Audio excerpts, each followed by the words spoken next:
உள்ளாட்சி அரசு செய்தியால் இணைவோம். இந்தியாவில் தற்கொலை தலைநகரமாக தமிழ்நாடு உள்ளது. ஆளுநர் RN ரவி பேச்சு.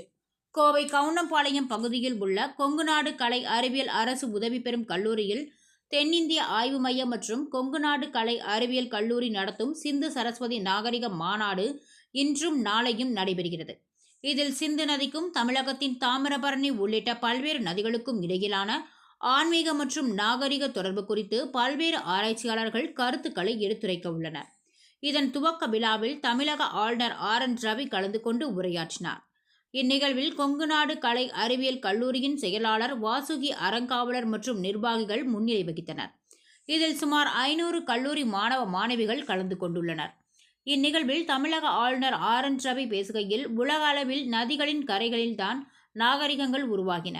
நதிகள் அழியும் போது நாகரிகங்களும் மறைந்தன. அதேபோல் பாரதத்தின் தொன்மையான நாகரிகமும் சரஸ்வதி நதிக்கரையோரம்தான் உருவானது. காலப்போக்கில் சரஸ்வதி நதி அழியும் போது நாகரிகமும் மறைந்தது. ஆனால் அதன் தாக்கம் நாடு முழுவதும் உள்ளது என்றார். சரஸ்வதி நதிக்கரையோரம் உருவான நாகரிகத்தில் உலகின் பிற நாகரிகங்களைப் போல கட்டுமான கலை, மக்கள் குடியிருப்பு ஆகியவை இருந்தபோதும் இதன் தனித்துவமான அறிவு சார்ந்த விஷயங்கள் மற்றும் வேதங்கள் உருவாக்கப்பட்டிருந்தன. ஆங்கிலேயர் ஆட்சி காலத்திற்கு பிறகு தொடர்ந்து பாரதத்தின் தொன்மையான வேதங்கள் மற்றும் அது சார்ந்த கருத்துக்கள் அளிக்கப்பட்டன என்றார்.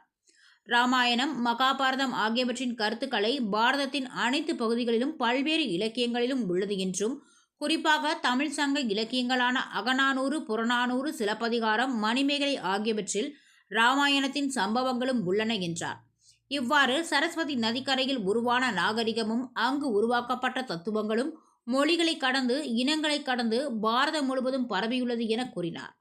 பாரதம் மட்டுமின்றி உலகத்திற்கே அந்த கருத்துக்கள், தத்துவங்கள் இன்று தேவைப்படுகின்றன. இந்த உலகின் அனைத்து படைப்புகளும் ஒன்று என்பது நமது வேதங்களின் அடிப்படையாகும். உலக அளவில் இனம், மதம் காரணமாக பல போர்கள் நடைபெறுகிறது. தேசிய குற்ற ஆவணத்தின் விவரப்படி தமிழ்நாட்டில் ஆண்டுதோறும் 20,000 பேர் தற்கொலை செய்து கொள்கின்றனர்.